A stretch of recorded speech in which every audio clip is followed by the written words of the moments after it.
All right, so let's code the access to an array using a pointer. So let's save this file. And notice that I've already pre-declared an array. What I'm going to do now is declare and assign a pointer to that array.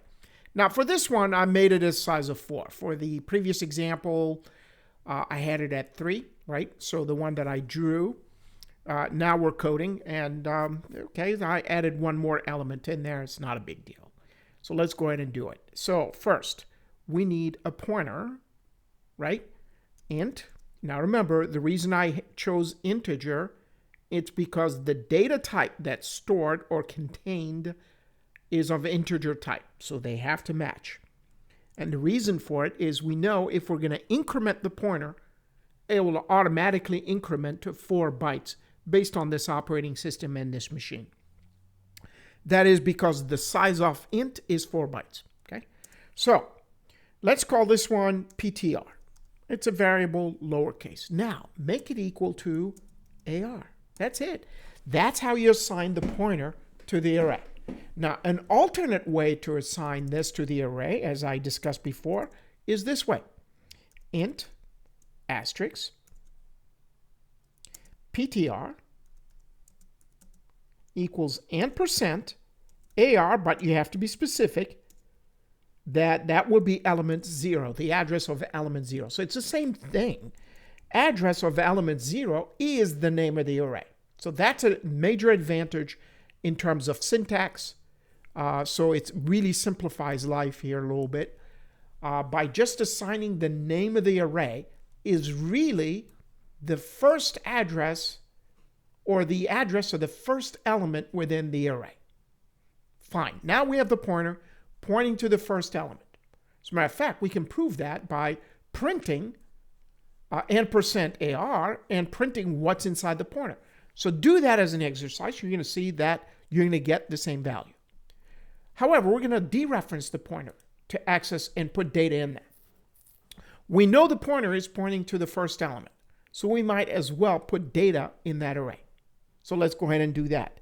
So now what we're going to do is make dereference the pointer, asterisk PTR is going to be equal, and put a value in there, -3. Now, you need to move the pointer. Otherwise, if you're going to try to write again, let's say you do something like this, asterisk PTR equals 7. Well, you're going to write over your -3, and you're not moving through the array. So you're still at element 0. So in between, you need to increment the pointer. And remember the way I showed it to you is PTR, since it's an address, is going to be equal to the previous PTR plus 1. The 1 is called the offset. So 1 is an offset. And 1 technically means move by 4 bytes since your pointer is of integer type. Okay? If it was a double, it will move by 8 bytes. Remember, we've done size of double versus size of int, right? So, good. So, what if I want to move to the next element? Now, I've shown you an alternate way to do PTR equal PTR plus 1. You could do PTR plus plus. PTR plus plus moves the pointer by 1 again. So, it's the same syntax. So, what you have here can be written this way as well. So, we're going to keep this one, PTR plus plus. Okay? And then we're going to go ahead and do asterisk PTR equals, let's put some data in there, -1, semicolon. So now you know I have 3 elements. Last one, PTR plus plus, okay? And then we're going to go ahead and put some data in there. So dereference. Dereference means use the pointer with an asterisk to put a value, which means you are literally dealing with the value, not the address. When you use the asterisk, you're dealing with the value. And let's put a 6. By the way, before I use the pointer to read the array, let's read the array with an index to prove that indeed these values got stored. So we're going to read the content, the array's content using an index. Just like we did in the previous program, right? And how do we do that? We could do a printf. Okay, so AR0 equals %d, just like we did in the previous program, /n, and that would be AR0. So I want to know at AR0, were we able to put that -3 in there, right? Since the pointer was pointing to the first element. Let's do this 4 times and change the index. So let me copy this. And this will prove that indeed, so let's do this 4 times. The reading, or oh, I'm sorry, the writing using the pointer actually works. Let's do a 1. Now I'm reading using an index. Okay? And then we're going to read using a pointer. So 2, 3, 3 here, and this is 2. It's easy to make a mistake here. This is why we like loops, and it automates the index for us. There you go. So now let's run this program right now just to prove that 3, 7, -1, and 6 were stored in their proper locations using pointers.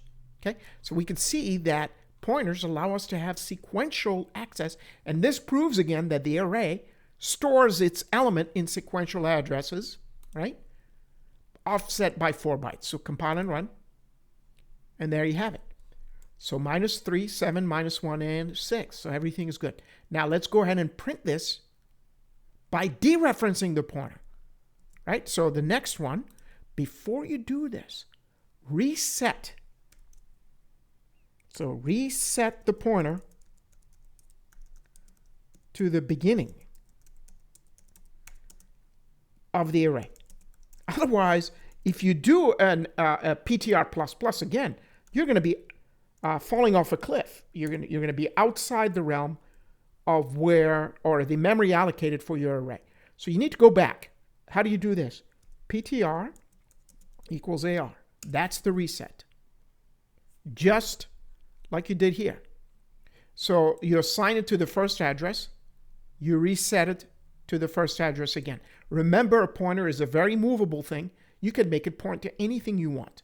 Well, go ahead and make it point to the beginning of the array, because we're going to use PTR++ to move through the array. But first, let's go ahead and dereference the content. So, and that would be AR0, okay, or the first element equals %d /n. And this time I am going to use the pointer dereferencing asterisk PTR. And that would be the first element. Now remember, if you don't increment the pointer at this stage, you're going to be always pointing at the first element. So using pointers is an extra step than using an index. So you always need to move the pointer around. So PTR++, this increments it by 1. Okay? And we're going to repeat this 4 times. Copy. Except for the PTR++, you don't need to repeat it at the end for the last one. Otherwise, you're going to be pointing at location you don't really need to be in. And then take that one out. Okay? So this allows me to, so this would be element 1, to step through the elements of the array using a pointer by incrementing the actual address stored in that pointer by 4 bytes. Okay? And notice here, I don't need an index. I simply need to dereference that pointer. All right. Well, let's see how this works. And we should get the same results. So compile and run. There you go. We did before, sure enough. So 3, 7, 1, -1, 6 was done by an index. And then starting from here, -3, 7, -1, and 6, these were done using a pointer. So we got the same results, either using an index or using a pointer. And eventually we'll see the advantage of using a pointer versus an index, or an index versus a pointer. That depends on the circumstances you're in and how this code is going to be managed.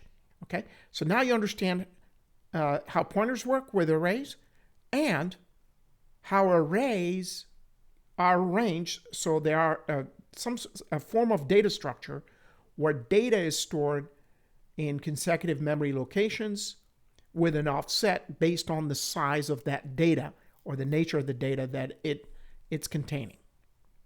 Okay? The next video, we're going to learn how to do interactive programming with variables, which means you're going to be entering this data that we're just playing with from the keyboard. See you then.